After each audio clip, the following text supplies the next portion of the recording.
وَكُلًّا نَّقُصُّ عَلَيْكَ مِنْ أَنبَاءِ الرُّسُلِ مَا نُثَبِّتُ بِهِ فُؤَادَكَ نحمده ونصلي على رسوله الكريم اما بعد فاعوذ بالله من الشيطان الرجيم بسم الله الرحمن الرحيم اما السفينة فكانت لمساكين يعملون في البحر فأردت ان اعيبها وكان وراءهم ملك يأخذ كل سفينة غصبا صدق اللہ العظیم۔ محترم سامعین اکرام، سلسلہ قصص النبیین قدم بقدم میں ایک مرتبہ پھر میں آپ سے مخاطب ہوں۔ گزشتہ نشست میں ہم نے حضرت خضر علیہ السلام اور حضرت موسیٰ علیہ السلام کا واقعہ ذکر کیا تھا، جس کے اندر دونوں حضرات نے سفر کیا اور 3 کام حضرت خضر علیہ السلام نے ایسے کیے جن پر حضرت موسیٰ علیہ السلام صبر نہ کر سکے، جن کی وجہ سے پھر جدائی ہوئی۔ ان 3 کاموں کی وجہ کیا تھی، آج کی نشست میں اس کو ہم ذکر کر رہے ہیں۔ حضرت خضر علیہ السلام نے وجہ بتلائی۔ اما السفینۃ، فرمایا جو کشتی تھی جس کے اندر میں نے سراغ کیا تھا، فکانت لمساکین، وہ کشتی غریب لوگوں کی تھی، یعملون فی البحر، وہ سمندر کے اندر چلا کر اپنا گزر اوقات کرتے تھے۔ فاردت ان اعیبها، میں نے اس کے اندر اس وجہ سے سوراخ کر دیا، اس وجہ سے اس کو عیبدار کر دیا کہ اس کے بعد ایک بادشاہ رہتا تھا، وہ بادشاہ یہ کشتی جب دیکھتا تھا کہ وہ اچھی ہے، وہ نئی کشتی ہے، تو اس کو چھین لیتا تھا۔ تو جب اس کے اندر عیب تھا تو عیب کی وجہ سے چھین نہیں سکتا تھا۔ اما الغلام فکان ابواہ مؤمنین، اس بچے کو میں نے اس وجہ سے قتل کیا، اس کے والدین ایمان والے تھے، مومن تھے۔ ہمیں اندیشہ تھا کہیں وہ ان کو سرکشی اور کفر کے اندر مبتلا نہ کرتے، کفر میں اور سرکشی میں نہ پھنسا دے، اس وجہ سے اس کو میں نے قتل کر دیا۔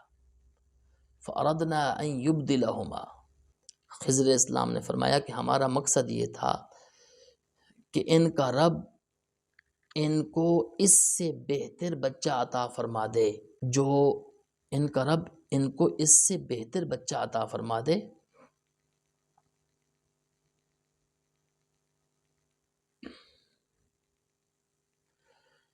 ان کا رب ان کو اس سے بہتر بچہ عطا فرما دے جو پاکیزگی میں بھی اس سے بہتر ہو اور حسن سلوک میں بھی اس سے بڑھ کر ہو، اس وجہ سے میں نے اس کو قتل کر دیا۔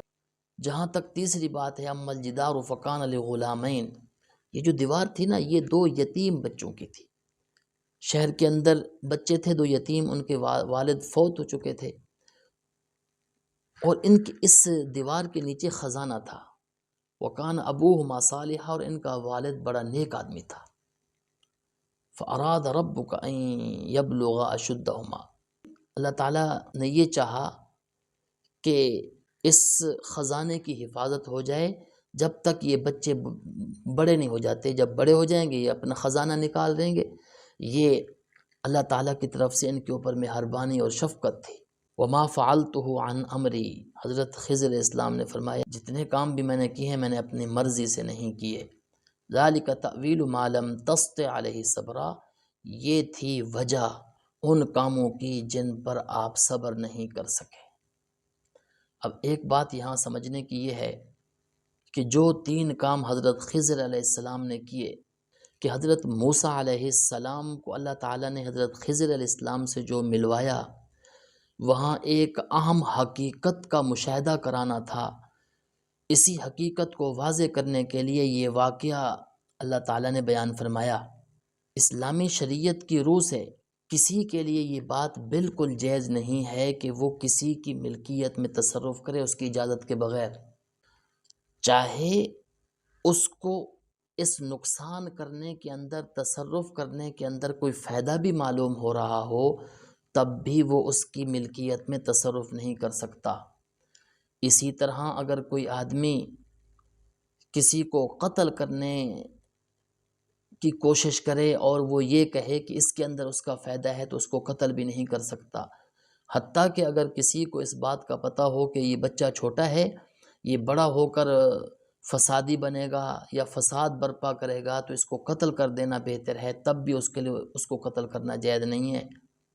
اب رہی یہ بات کہ حضرت خضر علیہ السلام نے یہ ایسا کیوں کیا، تو اس بات کو سمجھنے سے پہلے ایک بات یہ بھی سمجھنا ضروری ہے کہ اس کائنات میں جتنے واقعات بھی پیش آتے ہیں، چاہے وہ ہماری نظر میں اچھے معلوم ہوں یا برے معلوم ہو، ان کا تعلق ایک ایسے جہان سے ہے جو ہماری آنکھوں سے پوشیدہ ہے، جس کو تکوینی جہان کہتے ہیں، جس کو عالم تکوین کہتے ہیں، جو براہ راست اللہ تعالیٰ کی حکمت اور اس کے تکوینی احکام کے ذریعے کنٹرول ہو رہا ہے۔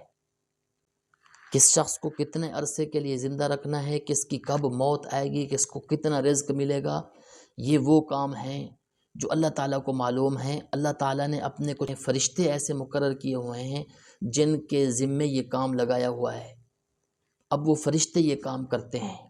تو اسی طرح اللہ تعالیٰ نے حضرت خضر علیہ السلام کو بھی اپنے اس تکوینی کاموں میں سے کچھ کاموں کی اجازت عطا فرمائی تھی، اس وجہ سے انہوں نے یہ کام کیے۔ جس طرح اس فرشتے کو آدمی برا بھلا نہیں کہتا جو کسی کی موت کا سبب بنتا ہے، جو کسی کی روح قبض کر لیتا ہے، تو اسی طرح وجہ اس کی کیا ہے کہ وہ تکوینی طور پر ایسے کرتا ہے۔ تو اسی وجہ سے حضرت خضر علیہ السلام نے بھی تکوینی طور پر ایسے کیا۔ اللہ تعالیٰ کی طرف سے حضرت خضر علیہ السلام کو اس کی اجازت دی گئی تھی، جس کی وجہ سے انہوں نے یہ کام کیے تھے۔ تو انہوں نے تو یہ کام کیے تھے، لیکن کوئی دوسرا آدمی یہ کام نہیں کر سکتا۔ اور جو تکوینی کام ہوتے ہیں وہ پوشیدہ ہوتے ہیں، اور جو فرشتے اللہ تعالیٰ نے مقرر فرمائے ہیں وہ بھی پوشیدہ ہیں۔ اسی طرح حضرت خضر علیہ السلام بھی پوشیدہ تھے، وحی کے ذریعے اللہ تعالیٰ نے فرمایا کہ جاؤ میرے ایک بندے سے ملو فلاں جگہ ہے۔ تو چونکہ وحی کا دروازہ اب بند ہو چکا ہے، اس وجہ سے کوئی آدمی اس تکوینی نظام کے کسی کارندے تک رسائی کا دعویٰ نہیں کر سکتا۔ اگر کوئی آدمی اس ظاہری شریعت کو چھوڑ کر، اگر کوئی آدمی اس تکوینی نظام کی آڑ میں اس شریعت کی مخالفت کرتا ہے تو وہ گمراہ ہے۔ جیسا کہ بعض صوفیاء نے تصوف کی آڑ میں آ کر انہوں نے یہ کہا کہ شریعت کے ظاہری احکام وہ عام لوگوں کے لیے، ہم ان سے مستثنا ہیں، تو یہ بھی گمراہی ہے۔ کیوں؟ اس لیے کہ اللہ تعالیٰ نے یہ شرعی احکام تمام انسانوں کے لیے مقرر فرمائے ہیں، تمام انسانوں پر لاگو فرمائے ہیں۔ کوئی آدمی اپنے آپ کو اس سے مستثنا نہیں کر سکتا کہ وہ یہ کہے کہ یہ ظاہری احکام جو ہے عام لوگوں کے لیے ہے، میں تو پہنچی ہوئی سرکار ہوں۔ یہ کھلم کھلا گمراہی ہے۔ اللہ تعالیٰ اس طرح کی گمراہیوں سے ہمیں محفوظ فرمائے۔ وآخر دعوانا الحمد للہ رب العالمین۔ وَكُلًّا نَّقُصُّ عَلَيْكَ مِنْ أَنبَاءِ الرُّسُلِ مَا نُثَبِّتُ بِهِ فُؤَادَكَ